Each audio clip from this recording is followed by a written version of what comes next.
হাসিনার আমলে তো কোনো ভোটাভুটির দরকার পড়তো না। তাহলে এই যে লোকগুলো যে এখনো চেয়ারম্যান আছে, এরা কি আপনার কোনো ভালো সংস্কার, এরা কি কোনো ভালো কাজ করতে দেবে? কখনোই দেবে না। সমৃদ্ধশালী দেশে পরিণত করার জন্য আমাদেরকে অতি তাড়াতাড়ি প্রয়োজনীয় সংস্কারগুলো সম্পন্ন করে একটি অবাধ সুষ্ঠু নির্বাচন নিশ্চিত করতে হবে। বারবার বলেছি অন্তর্বর্তীকালীন সরকারকে, আপনারা ইউনিয়ন পরিষদ চেয়ারম্যানের পদ বাতিল করেন। এই চেয়ারম্যানের পদ তো নির্বাচন হয়নি, এটা কোনো ফেয়ার নির্বাচন হয়নি। আওয়ামী লীগের আমলে ছিল, আওয়ামী লীগের যারা নমিনেশন পাবে তারাই নির্বাচিত।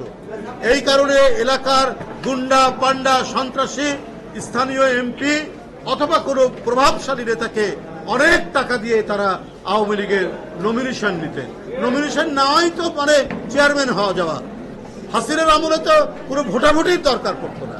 তাহলে এই যে লোকগুলো যে এখনো চেয়ারম্যান আছে, এরা কি আপনার কোনো ভালো সংস্কার, এরা কি কোনো ভালো কাজ করতে দেবে? কখনোই দেবে না। অন্তর্বর্তীকালীন সরকারকে আমরা আবারও বলছি, অবিলম্বে আপনারা চেয়ারম্যান, ইউনিয়ন পরিষদের চেয়ারম্যানদের বাতিল করুন। তা না হলে আপনারা ভালো কিছু করতে পারবেন না, সংস্কার বাস্তবায়ন হবে না। সরকার বাস্তবায়নের দায়িত্ব তো তৃণমূল থেকে উপর পর্যন্ত ডিসি, এসপি, সচিব, জজ, বিচারক এবং ইউপির চেয়ারম্যান সবাই থাকবে। এই কীট পতঙ্গ থাকলে আপনি ভালো কিছু করবেন কি করে? করতে পারবেন না।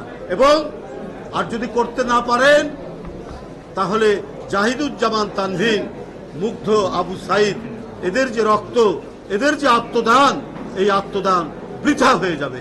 আমরা আবার সেই স্বৈরাচার বিভিন্নভাবে ফিরে আসার চেষ্টা করবে। তাই এখনো সময় আছে। আমরা এই বাংলাদেশকে পৃথিবীর মধ্যে একটি মর্যাদাশালী, একটি উন্নত গণতান্ত্রিক দেশে এবং সমৃদ্ধশালী দেশে পরিণত করার জন্য আমাদেরকে অতি তাড়াতাড়ি প্রয়োজনীয় সংস্কারগুলো সম্পন্ন করে একটি অবাধ সুষ্ঠু নির্বাচন নিশ্চিত করতে হবে। বারবার বলেছি অন্তর্বর্তীকালীন সরকারকে, আপনারা ইউনিয়ন পরিষদ চেয়ারম্যানের পদ বাতিল করেন। এই চেয়ারম্যানের পদ তো নির্বাচন হয়নি, এটা কোনো ফেয়ার নির্বাচন হয়নি। আওয়ামী লীগের আমলে ছিল, আওয়ামী লীগের যারা নমিনেশন পাবে তারাই নির্বাচিত। এই কারণে এলাকার গুন্ডা পান্ডা সন্ত্রাসী স্থানীয় এমপি অথবা কোনো প্রভাবশালী নেতাকে অনেক টাকা দিয়ে তারা আওয়ামী লীগের নমিনেশন নিতেন। নমিনেশন নেওয়াই তো মানে চেয়ারম্যান হওয়া যাওয়া। হাসিনার আমলে তো কোনো ভোটাভুটির দরকার পড়তো না। তাহলে এই যে লোকগুলো যে এখনো চেয়ারম্যান আছে, এরা কি আপনার কোনো ভালো সংস্কার, এরা কি কোনো ভালো কাজ করতে দেবে? কখনোই দেবে না। অন্তর্বর্তীকালীন সরকারকে আমরা আবারও বলছি, অবিলম্বে আপনারা চেয়ারম্যান, ইউনিয়ন পরিষদের চেয়ারম্যানদের বাতিল করুন। তা না হলে আপনারা ভালো কিছু করতে পারবেন না, সংস্কার বাস্তবায়ন হবে না। সরকার বাস্তবায়নের দায়িত্ব তো তৃণমূল থেকে উপর পর্যন্ত ডিসি, এসপি, সচিব, জজ, বিচারক এবং ইউপির চেয়ারম্যান সবাই থাকবে। এই কীট পতঙ্গ থাকলে আপনি ভালো কিছু করবেন কি করে? করতে পারবেন না। এবং আর যদি করতে না পারেন তাহলে জাহিদুজ্জামান তানভীর, মুগ্ধ আবু সাইদ, এদের যে রক্ত, এদের যে আত্মদান, এই আত্মদান বৃথা হয়ে যাবে। আমরা আবার সেই স্বৈরাচার বিভিন্নভাবে ফিরে আসার চেষ্টা করবে।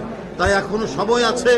আমরা এই বাংলাদেশকে পৃথিবীর মধ্যে একটি মর্যাদাশালী, একটি উন্নত গণতান্ত্রিক দেশে এবং সমৃদ্ধশালী দেশে পরিণত করার জন্য আমাদেরকে অতি তাড়াতাড়ি প্রয়োজনীয় সংস্কারগুলো সম্পন্ন করে একটি অবাধ সুষ্ঠু নির্বাচন নিশ্চিত করতে হবে।